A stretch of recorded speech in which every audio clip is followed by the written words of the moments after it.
So hello friends, Kuyan here, and today I'm going to react on something more familiar here. Nick Crowley has been uploading again. He recently uploaded a video. I think this was like 1 day ago, so it was just yesterday, so it was uploaded here. I'm going to react this on YouTube because I didn't download this, so it's gonna cost like a lot of internet bandwidth, but you know, that doesn't matter if we're enjoying another Nick Crowley video. So I don't know what else to expect from this video. It's gonna be pretty exciting because it's all about the darkest corners of the internet. So yeah friends, before I'm going to play this video, hopefully you can leave a subscribe to my YouTube channel. That's all usually it's gonna take from my YouTube channel. You know, I don't ask anything for much, and thank you for supporting me friends. So let's get right into the video. Oh, that's some fast dialing. Oh, 911. Location of your emergency. Oh shit. Okay, what's going on? Alright, this is what's happened. It's A the blink 7th of November, of an eye. 2014. 45-year-old Joseph Parker dials 911 at 2:45 in the morning to report an urgent incident that had taken place inside his home in Springville, Tennessee. Huh? An incident that had been solely his own doing. What? I've been married 12 years on the 4th, Okay. which would have been 2 nights ago at 4 a.m. This like close up image of eye here is like very creepy. I You know? shot my wife in the temple. What? What? Why? What? What? Okay. Of her head. I thought I killed her. And I put her in the freezer out in the garage. It happened on him and his wife Samantha's 12th wedding anniversary, a day that should have been a celebration, but instead had somehow ended in Joseph shooting Samantha at point-blank range, before proceeding to put her body inside their garage freezer. An awful crime that Joseph was now confessing to a 911 operator. But this confession wasn't the real reason for his call, as Joseph likely would have been content without ever reporting his own crime, had it not been for the fact that hours prior, he noticed something unusual. Out in the garage. Huh? I checked on her tonight and she's not dead. Huh? She's got a big hole in the temple of her head. Huh? And Huh? her body moved around in there. I think I broke her wrist. You know, she was frozen from being in the thing in the thing 48 hours now. There are cases. There's even like I heard a story, friends. Like there was a guy actually in the Civil War and stuff. He actually got shot in the head while doing in war, but the bullet like burrowed within his like the below the brain, so the brain didn't get hit. The bullet just like goes down through his skull. It didn't hit his brain. But yeah, it was actually kind of crazy. But I don't know how real that story is, so I'm kind of like doubting that, because if it were to be real, that story could have been famous. So I only heard about this in like old YouTube videos about like top 10 videos, like top 10 creepy videos or top 10 people survive in impossible ways.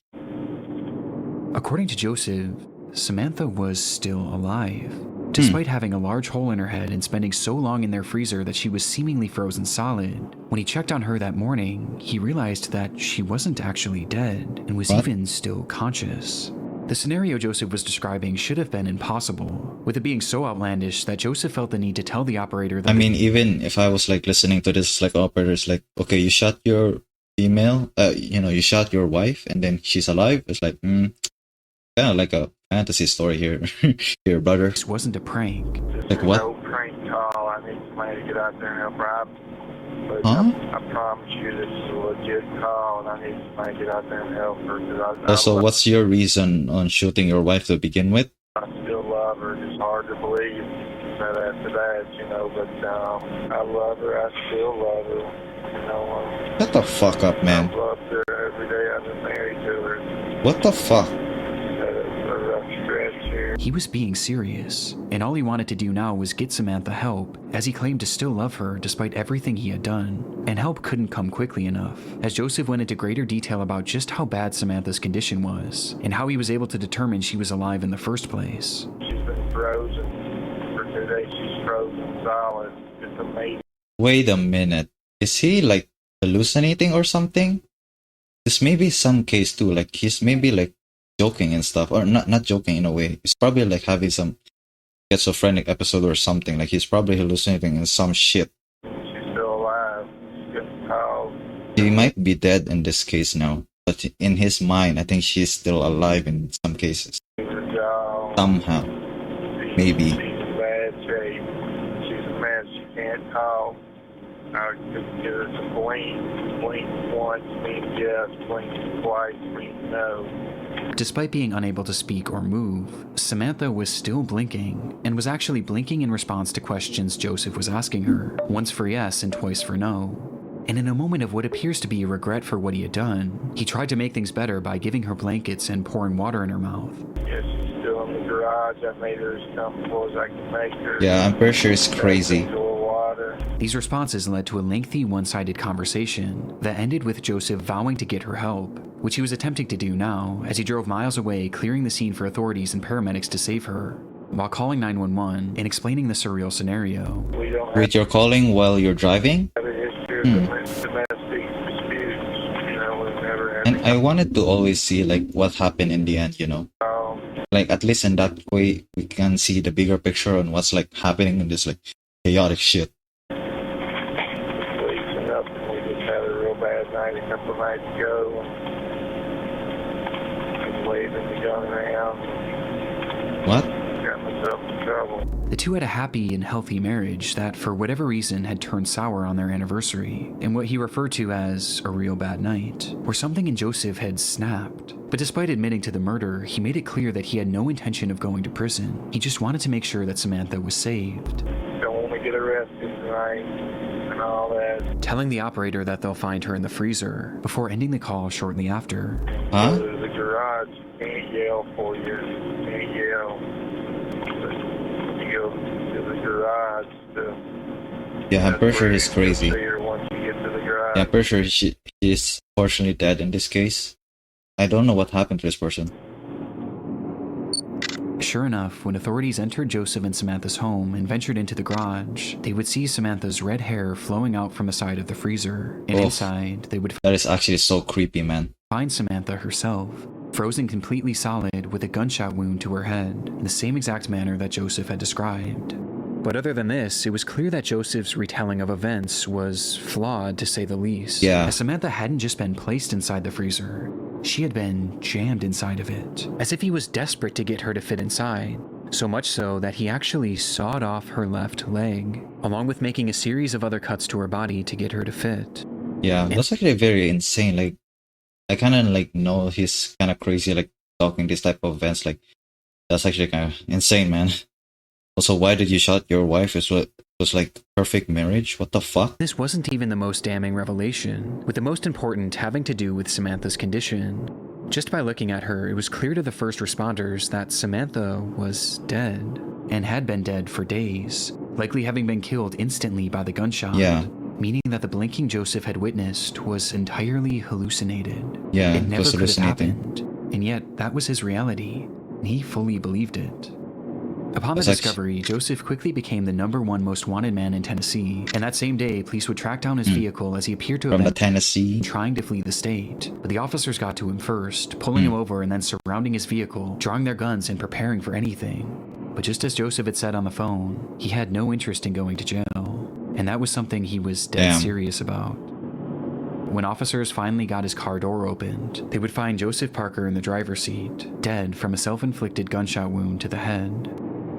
His death made it impossible to fully confirm why he had taken Samantha's life that night, but reports seemed to indicate that he had recently lost his job, and the couple was experiencing financial hardships, putting their home in danger of foreclosure, with this perhaps being the reason the two were arguing on their anniversary. But reports also indicate that this murder didn't happen in the midst of the fight, as evidence points to Samantha having been asleep at the time she was shot, adding some uncertainty to how the situation truly did unfold. But one noteworthy discovery made after the fact was that at the time of his death, Joseph had drugs in his system, which could have been a factor in the murder itself, and it certainly was a factor in the hallucinations he was seeing afterwards. I see. As he stood in his garage having full conversations with the frozen, mutilated corpse of the woman he had just killed. What all the the while fuck? truly believing it was all real. With this Whoa. 911 call leaving a haunting impression on myself and the many others who have stumbled across it in the internet's darkest corners. What the fuck? Now this out of Brandon, where a husband is being incredible though. Damn. Really interesting. Hello, fuck yeah. Shopping for clothes used That is a very interesting prospect, though. Like, kind of crazy. Like, there are cases. It is kind of interesting to hear cases like this, that happens when people just hallucinate and stuff and experience like weird delusions, especially when it comes to like drug related stuff. It's kind of interesting, like how our mind, our body reacts to different types of drugs. Like some people can actually go crazy using these type of drugs. It's kind of very interesting because it's actually pretty rare, I think, as I've heard, to like experience these type of weird hallucinations. But this one is kind of crazy, man. It's like taking some drugs, killing your wife, and like seeing her blinking while she's like dead. I'm pretty sure, yeah, pretty sure like he's probably seeing like eyes everywhere from his like hallucinations and stuff. nightmare. That's actually kind of crazy. We're now at 7, series number 7. Do you ever Ads? feel like you're being watched? Oh, it's an Well, ad. considering that you're online watching this video right now, there's a good chance that you are. Your internet provider can see and log everything you do online. And not only are they watching what you browse, Yeah. but here in the US, I'm not gonna skip this ad though, but because I'm already hooked. ISPs can legally collect and sell all of your browsing history, Unfortunately. which often falls into the hands of advertisers and data Yeah. brokers. It's an invasion of privacy for everyone, but it especially hits home for me. If you're familiar with my content, then you know I've had to make some very questionable Google searches in the name of research. Let's just say my search Yikes. history could raise a few eyebrows, and that's part of the reason why I take my online privacy so seriously. When you're personally You can like also use a Tor browser. Like there's a secret Tor browser. You can go search it in the dark web. information can so easily fall into the wrong hands. Just for educational purposes, okay? I'm just like teaching you how to be private because a lot of people, especially like outside United States, or they're like journaling some very truthful stuff that might get them in trouble or killed. They use like some private stuff and Tor browser even to like search and send or share even like information that are illegal for governments to find and kill you or hunt you, or even like gangs or any type of terrorists. But unfortunately, they also like use those type of like apps. Unfortunately, Protecting yourself matters. That's why I always recommend using a VPN to keep your data and your peace of mind safe. Same. And today's video is Yeah. sponsored by one of the best, ExpressVPN. With a click of a single button, ExpressVPN I actually don't agree with ExpressVPN, as I've heard friends like the only thing that I heard that is trust. Like I watched like Murahar, like some ordinary gamers, like you always like recommend Molvad VPN because they have been proven to be like raided by the police and found nothing. So that's more trusting. Like your data is not like stored in some cases. But when it comes to these like other VPNs, we kind of don't know actually. Like don't know how private they are, or they may be like storing your information because VPN is just like storing your data through a tunnel this way, in a way, so they can actually like see some stuff what is going through that tunnel. So you can trust like Molvad VPN is the more private way. This, as I've heard, there's also like Proton. Those are the two things, but that I kind of heard that are okay. But ExpressVPN, I don't know if I can trust this. encrypts and reroutes 100% of your network traffic through secure Yeah, it's more like servers, this. meaning This ISPs is literally the diagram that I'm trying to talk. Like there's like a tunnel for your data. can't log your activity, leaving nothing to sell to advertisers and data brokers. On top of this, ExpressVPN utilizes their trusted server technology, which makes it physically impossible for them to store any customer logs. It's just a safer, more secure way to use the internet. At a time when our privacy That's always not guaranteed though, because there are some governments that actually watch through those like data packets. That's why the main reason why you can trust Molvad, because it got raided by the police. You can research it for yourself. Actually, like found it on the video of some ordinary gamers. I'm actually going to check and use that someday, but I don't have any money to unfortunately use VPN. Maybe you can also like make your own VPN on your own home. That's actually possible too. Like it's free. has never been more at risk. Find out how you can get up to 4 extra months by scanning the QR code on screen, clicking the link in the description box below, or by going to I can't believe like I'm reacting and giving out my thoughts about like an advertisement like right now. I do apologize for the long video like this. Hopefully you can skip the ad, already. .com Or you can just like play this in the background while you're doing some stuff. /Crowley. Like I don't blame you. Jennifer Sheffield. Jennifer Sheffield's life was largely encapsulated by the posts she made on social media. She worked hard studying in medical school with the hope of becoming a doctor, Okay. a journey that she documented on her growing TikTok page. But when she wasn't at school or at a hospital, her time was spent with her family. She had been married to a man named Brandon Sheffield for around a decade, and when Okay. they met, Brandon already had 2 children from a separate relationship. Oh. Though this didn't deter her in any way, and instead she took on the responsibility of helping to care for them, raising the children alongside Brandon as if they were her own for much of their lives. To the point If it's a pretty normal family, but you're in Nick Crowley's video, it's not a good sign. where they seemingly started referring to her as their mother, a role Okay. that she thrived in, as she frequently posted pictures and videos alongside them. And the same was also true for her being a wife, as she loved to share her memories and moments with Brandon, cultivating this image of the perfect family and the perfect pair. But on social media, things are rarely ever as they seem. And Yeah. on the 10th of December 2024, Jennifer would drop a bombshell on her followers. So, about to be a newly single mom, and I Okay. am in the middle of a divorce. My husband is being incredible though, like really and truly, like we are.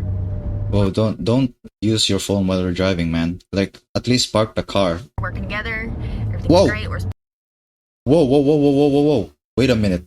Wait a minute.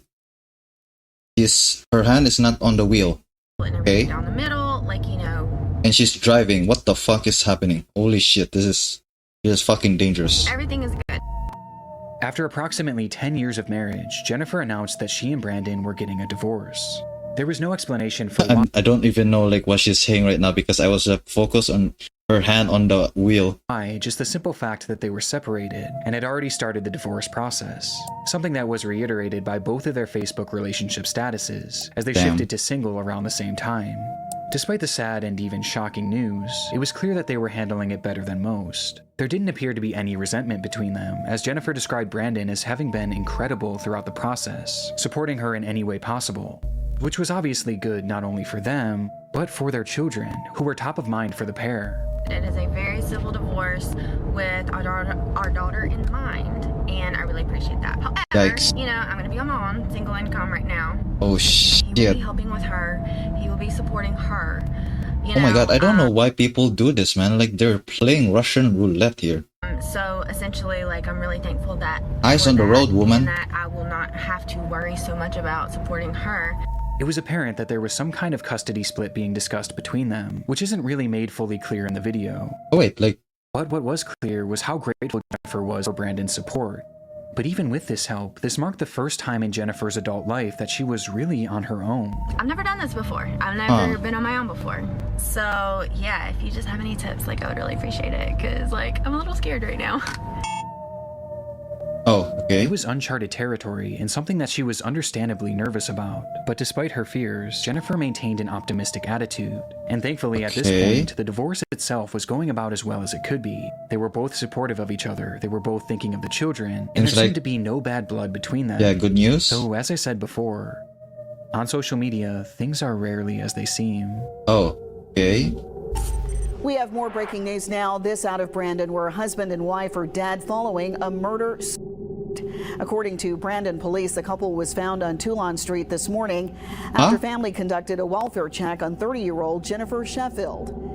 Huh? What? 18 days after posting this video, praising Brandon Sheffield for the incredible way he had been handling their divorce, both Jennifer and Brandon would be found dead inside their Mississippi home. Huh? That morning, Good things like the children are alright. Like, holy shit. At least like they're alright. I'm pretty sure this seems like a murder or like one-sided murder then suicide?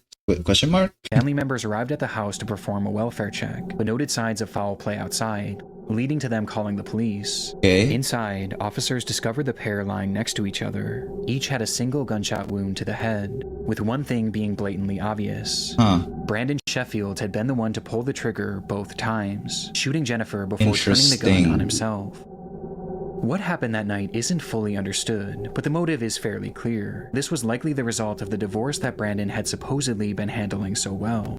Though obviously there seemed to be more going on behind the scenes. What? Perhaps the violence was spurred on by the holiday season and Brandon's realization that this would be their last as a married couple. Or perhaps he just wanted Jennifer all to himself. And if he couldn't have her, no one could. Ugh. That's disgusting. Since emerged Jennifer's video has become a morbid piece of internet history, and just seeing how full of hope she was is heartbreaking in hindsight. Yeah. And because of Brandon's actions, not only was Jennifer robbed Also, of her... lady, please keep an eye on the road. Unfortunately, she died from this like monster. That's actually kind of crazy.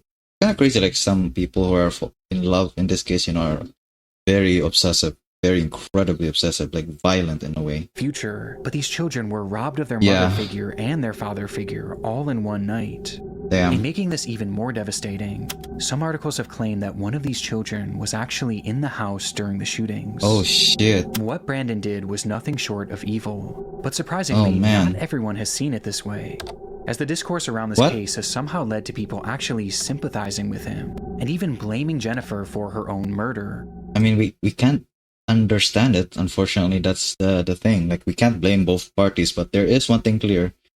Well, I can't blame one party in this case. There's one thing clear, that the guy in this case was actually absolute psychopath. Like, what the fuck? Sadly, this is just a fraction of the disrespect that Jennifer has faced since her death, as there have been numerous other online controversies surrounding her and her family. Though for the sake of this video, I don't want these to distract from the very real story and the very real victim at its core. A young woman who will now never get to experience the future that she was so hopeful for. It's very good of like Nick Crowley, like he just highlighted the part where it is very dark and like very unfortunate that this even happened to begin with in this woman's life, like they didn't do anything wrong. Like we don't know what's happening in the background, but shit, man, like dying is just like killing, and dying is just not like an option or like even I guess a reality in this case. Like nobody should deserve that, especially like losing family if from the two child too. It's like that's kind of sad. I had this feeling this morning for some reason to tell you that it's gonna be okay. You still have a purpose. You've got to keep pushing. You still have a heartbeat. And that means that you've got to keep going. And so painful. Damn, that's how we end it. Damn it, man. That's so sad. Hopefully the children can also get inspired from that message, because it seems like she's a very inspiring woman, actually. It's actually very interesting. And she's a really good, she has like a mother aura, I guess.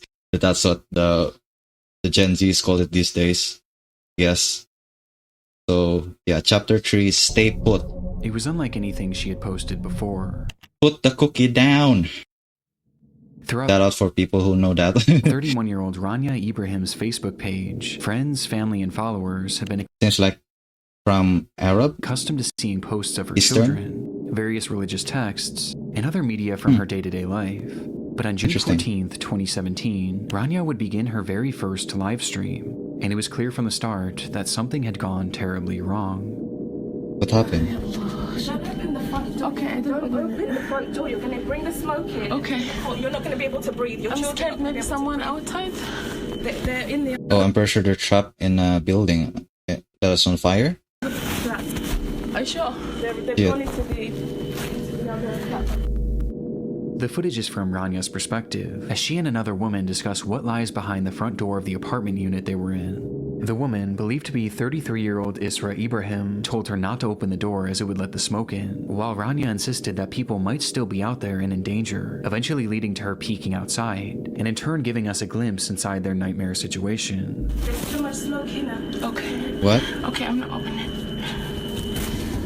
الله لا إله إلا الله في حريق في العمارة لا حول ولا قوة إلا بالله العلي العظيم يا الله. Oh, yeah, it's fire. The door opens for just a split second, revealing a thick layer of black smoke, the loud ringing of fire alarms, and someone pounding on a door. Rania eventually calls out to whoever was knocking outside, beckoning them towards her. Hello, come here. Come here. Hello. Hello. Come. Quick. To which 57-year-old Gary Monders emerges from the smog, completely covered in ash. It was a dramatic scene, and one that you can start to piece together based on the footage alone. Yeah. As it was clear that there was a fire raging inside that apartment complex. It's so dangerous. Like, you don't even know where to go from this. Yeah. The entire floor Rania was filming on had been filled with smoke. smoke that essentially trapped her and a few others inside this flat. Yeah, don't get out there, man. Like that's like poison. Given the sheer amount of smoke in that hallway, it was obvious why the others in the room insisted on keeping that door closed. But Rania continued to hit back on this, as she didn't want anyone to be stuck out there alone. Oh man, I can understand, but it's very dangerous and very risky. Like, I don't know, man. Like, would you rather like still open the door? It's very poisonous. Like, you can get yourself risk too. Because the smoke is coming. But the people outside. Yeah, let them. Hello? Close the door. Hello? Okay, I'm going out. Hello? Oh, shit. Oh my god, I closed it. Before eventually conceding and closing the door for good. It was Okay. obvious that the situation was dire, but just how dire wasn't revealed until Rania made her way over to the window. Huh? Okay, I'm not going, okay. Oh man. What? What happened? Stories in the air. Oh, in the shit. highest floor of the Grenfell Tower, located Oh. in North Kensington, London, England, where Rania Oh, that's and in England. Interesting. I thought this like happened in somewhere in Eastern. So I guess this is from London. hundreds of others lived. Ugh. And now, somewhere in that high-rise You're gonna get appreciated there from oxygen, man. was a growing fire. Oh no. احنا في اخر دور هو اللي لسه ما ولعش يا رب. But it's like the window is open though. Like at least you can breathe outside from that, hopefully. But as long as it's not closed. ان شاء الله. لا Oh. حول ولا قوة إلا Yeah. بالله العلي العظيم. As she looks out the window, Rania tells her viewers that she believes the fire had started from the bottom of the structure and was quickly working its way up to them, with it now being just one floor below them. But officially, this wasn't the story that Rania and the others in the room were being told, as each time they would dial 999, the operators would tell them that the fire was generally contained and leave them with one clear instruction: stay put. Okay. This was the name of a nationwide rescue policy for all high-rise fires that stated that people should stay in their flats and wait for rescue as opposed to trying to escape on their own, as buildings like these were made from thick concrete and should hypothetically keep fires relatively contained in the flat that they started. Is it possible though? Because there is a possibility that you can still get out though. If it were possible. Because if you don't know, friends, like, I think smoke can always go up. So at least if you go below from the fire or smoke, at least you can breathe easily. Started in for an estimated time period of around 2 hours. And considering that this fire had started roughly 1 hour before Rania's stream, they should have been relatively It's actually very fast. Like an hour just like smoke like that? safe until rescue crews got to them. And when looking outside, the fire wasn't even noticeable, meaning it was possible it was still contained and had simply been producing a lot of smoke. Maybe? But that belief was far too optimistic for reality. Yikes. Hour before stream. Rihanna's stream. Fire brigade. Yeah, hello, hi, in the fire, flat 16 Greenfield Tower. Sorry, a fire where? Flat 16 Greenfield Tower. It's the 4th floor. Right, Alright, okay. quick. They're on their It's way burning. already.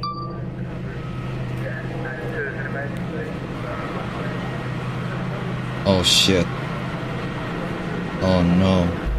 Approximately 1 hour earlier, on the 4th floor of the tower, a man called 911 to report that his freezer had caught fire.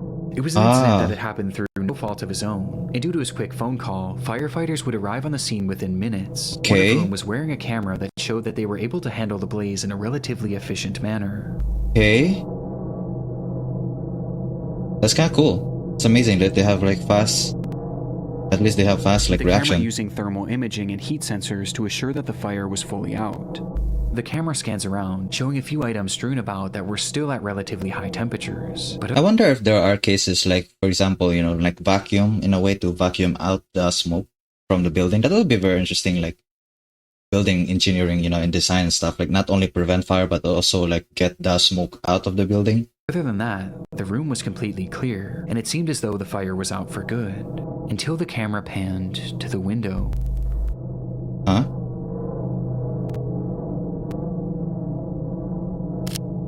Revealing scorching hot droplets of debris falling from the outside like molten rain. The fire had Oh spread above them. shit. Yeah, this is from above. Holy shit. So it's like dropping now. It was now burning up the side of the building in a manner Yeah. that was completely unprecedented and defied any sort of logic based on the firefighters' knowledge of the scene. Really? Huh.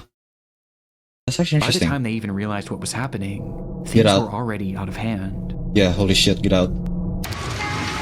Oh my god, that's like crazy. Oh shit. What the fuck happened here? What's this building made of? Holy shit, this is like built by gasoline. Or something, man. Or coal. Coal building. Man. The fire was huge, and within just that first hour, nearly the entire building was engulfed in flames. Wow. In 1 hour. Damn. And Rania was now trapped on the tallest floor, opposite to where the fire was raging. Oh, really? And she Interesting. wasn't alone. Not only were there over 100 people left in the building at this time, but 2 of them were Rania's own children. 4-year-old Fethia and 3-year-old Fuck. Tanya, who were stuck in the same flat as Oh, their mother no. and several others. With desperation mounting, some of the others called out the window for help. We're stuck on the 23rd floor! Hello! مكان في لندن فين؟ There's too many people stuck upstairs! Until the stream went dark roughly 6 minutes later. Oh no. Close these windows because the smoke can go to the house.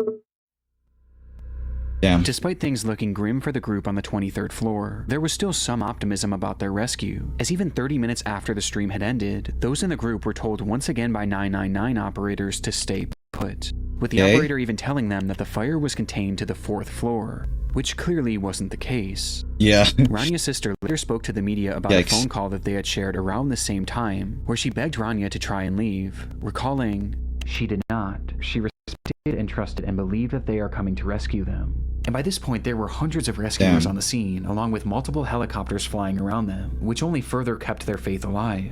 But Oh. tragically, this was all a cruel facade. Internally, Really? fire crews were told not to go past the 12th floor shortly after Rania's stream ended. It was just too dangerous. And as for the helicopters, well, those trapped inside would have had no idea that those were actually just police helicopters, merely used for surveillance. They weren't even equipped for rescue. So this is like a show. It's a show. Basically a show. What the fuck is this? What the fuck is this? What? Nor were they ever considered to be used for that, as getting too close would have blown more air on the fire and made the blaze even worse. Oh, I can see that actually. Huh, interesting. God damn it, man. What to do in that situation? What if man? Is that even an option? Like getting out from this building? It's already on fire, man. I mean, they're on the opposite side of the building, so the opposite side is like on fire. So I think there is a chance, but god damn it.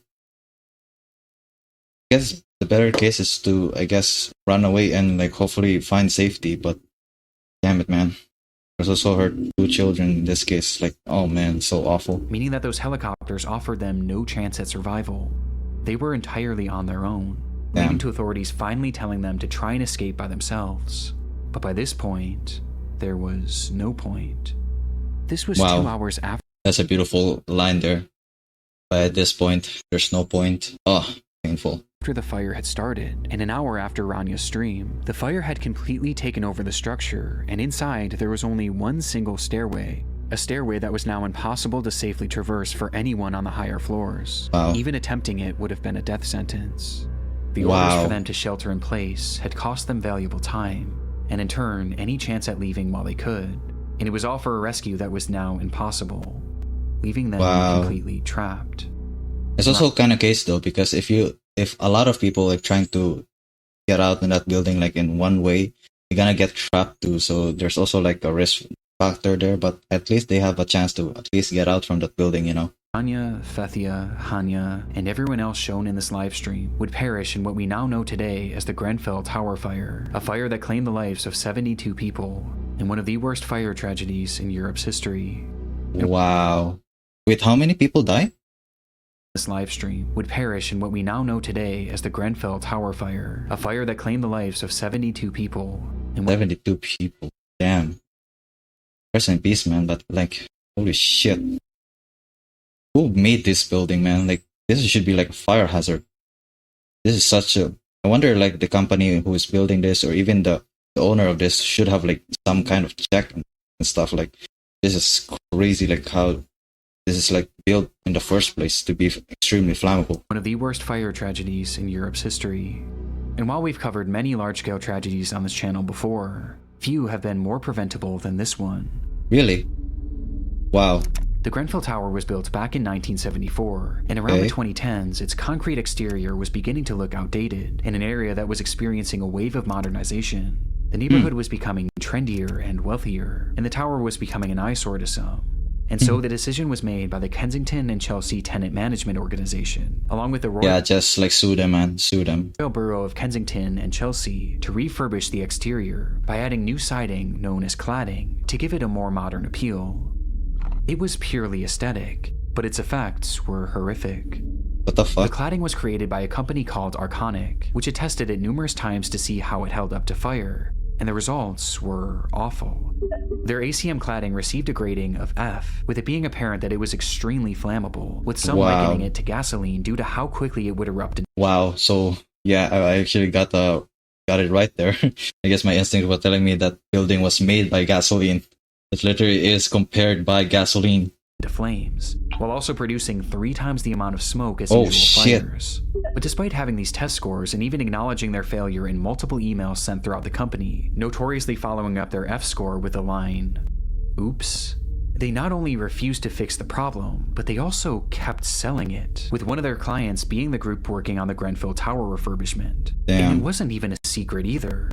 Those in charge of the project wanted it done as cheaply as possible, and this ACM cladding was as cheap as it got, and so they chose it despite knowing the fire risk. And worst of all, they had the opportunity to buy a version of this product that was actually flame retardant, but they opted for the cheaper, more dangerous product. Yeah, I know like this is like a company-based problem. Like this is like an ignored problem that unfortunately, kind of sparked and I guess reached the climax here and unfortunately got 72 people die. And only saved them about £5,000, or roughly $6,500 USD.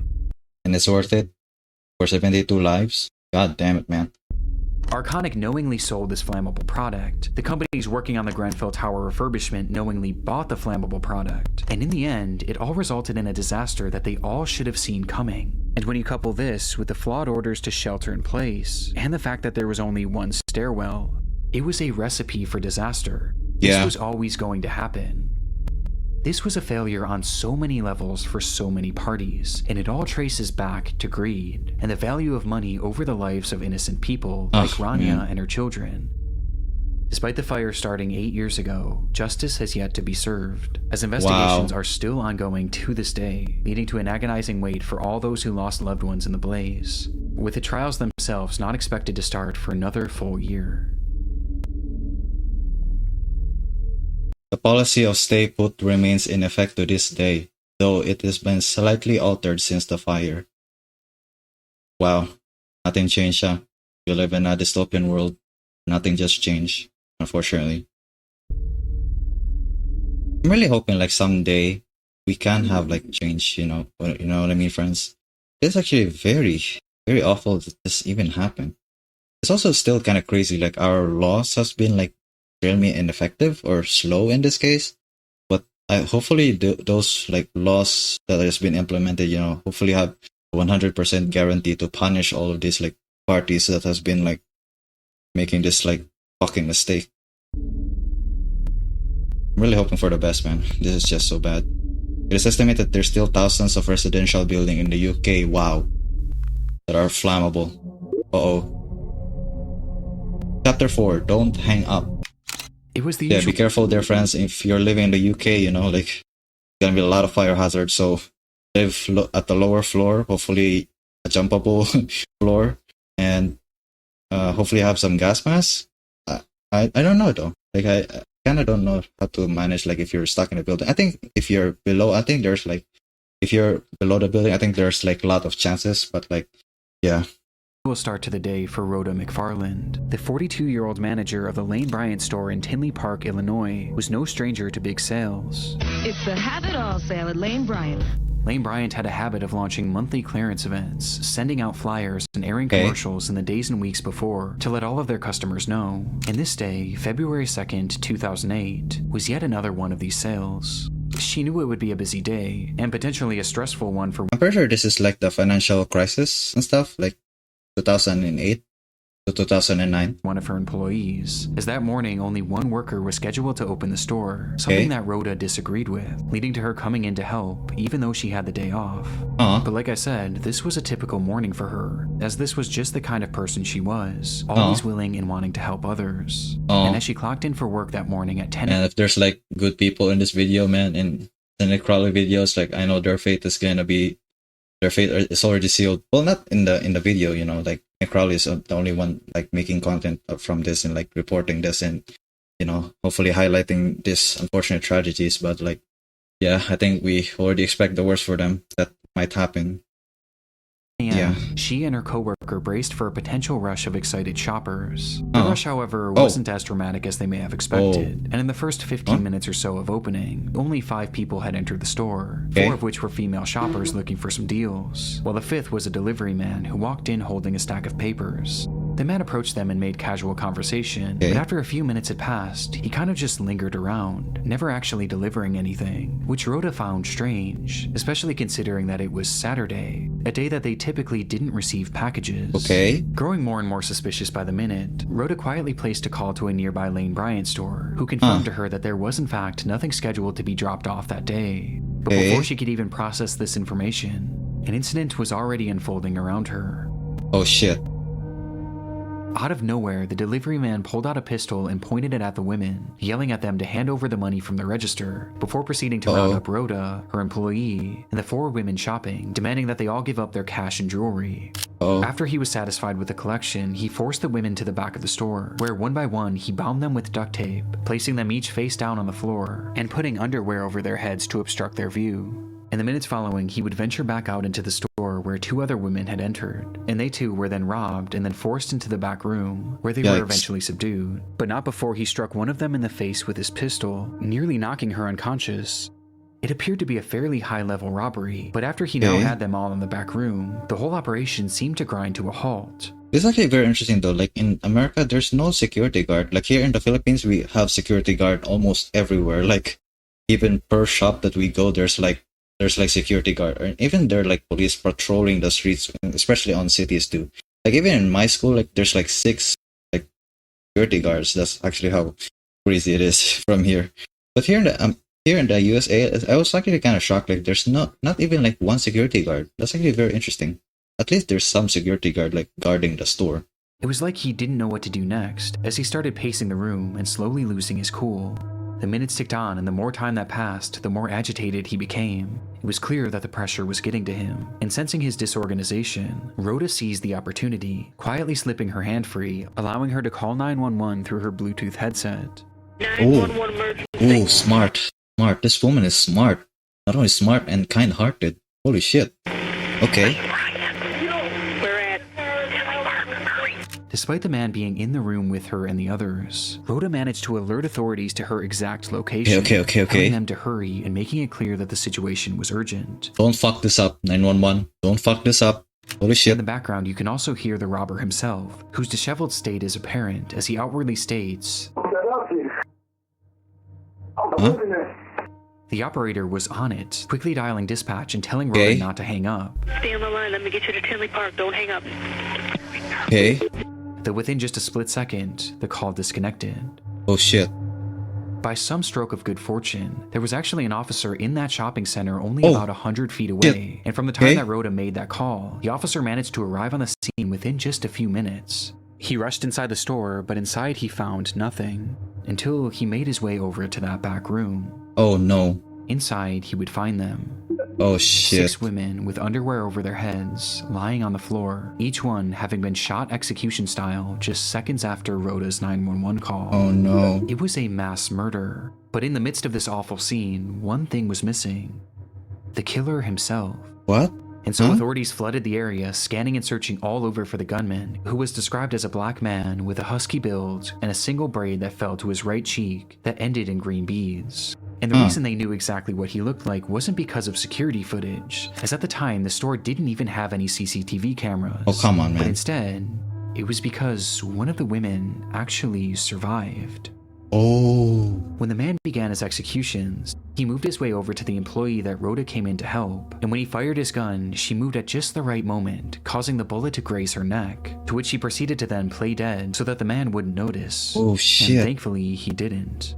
Her testimony is the reason why we know exactly what this man looks like, and why we know what those moments were like before the shooting. But despite this, after doing a thorough search of the area, even utilizing a helicopter, there was no trace of the killer. Oh shit.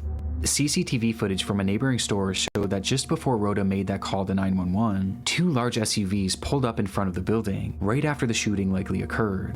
It's believed that both of these SUVs were involved in some way, with one potentially being a lookout and the other likely being the getaway car. It's actually extremely advanced robbery. It's actually very insane.